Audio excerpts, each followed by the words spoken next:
দুই রাকাত নামাজ পড়বেন আগামীকাল ইনশাআল্লাহ, আমিও পড়ব, আপনারাও।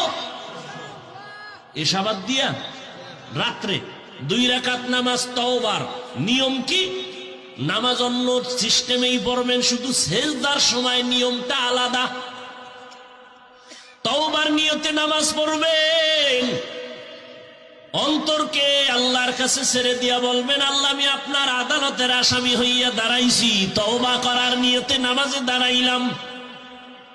2 রাকাত নামাজে কয়টা সেজদা হবে? 4টা সেজদা হবে।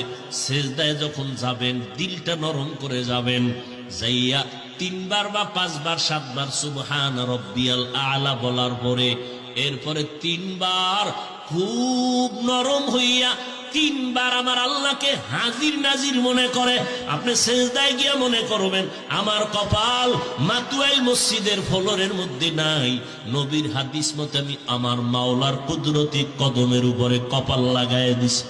এইবার আল্লাহকে হাজির নাজির জানিয়া একা একা নির্জনে বলবেন 3 বার। কয়বার? তাসবিহ পড়ার পরে ইয়া রাব্বি গফিরলি, ইয়া রাব্বি গফিরলি, ইয়া রাব্বি গফিরলি, ও রব আমাকে মাফ করে দাও। খুব নরম হইয়া চোখে পানি আনার বাহানা করে আল্লাহর কাছে বলবেন সিজদায় বসিয়া, ইয়া রাব্বি গফিরলি, ইয়া রাব্বি গফিরলি, ইয়া রাব্বি গফিরলি। কয়বার? 3 বার। প্রত্যেক সিজদায় শেষে 3 বার করিয়া এভাবে 2 রাকাত নামাজ পড়বেন। নামাজের পরে নির্জনে হাত উঁচু করিয়া ইস্তেগফার দুরূদ শরীফ পড়ে আল্লাহর কাছে এবার হাত উঁচু করে কাঁদবেন, আল্লাহ আমার জীবনের গুনাহ মাফ করে দাও। নবী কি বলছেন জানেন? এইভাবে নামাজ পড়লে ওই বান্দার সিজদা থেকে মাথা উঠবে না আল্লাহ ক্ষমার ঘোষণা না দেওয়া পর্যন্ত।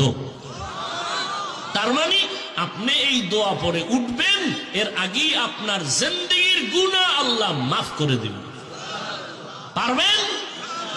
আল্লাহ আমাকেও তৌফিক দান করেন, আম্মা জানদেরকেও তৌফিক দান করেন, আপনাদেরকেও আল্লাহ তৌফিক দান করেন।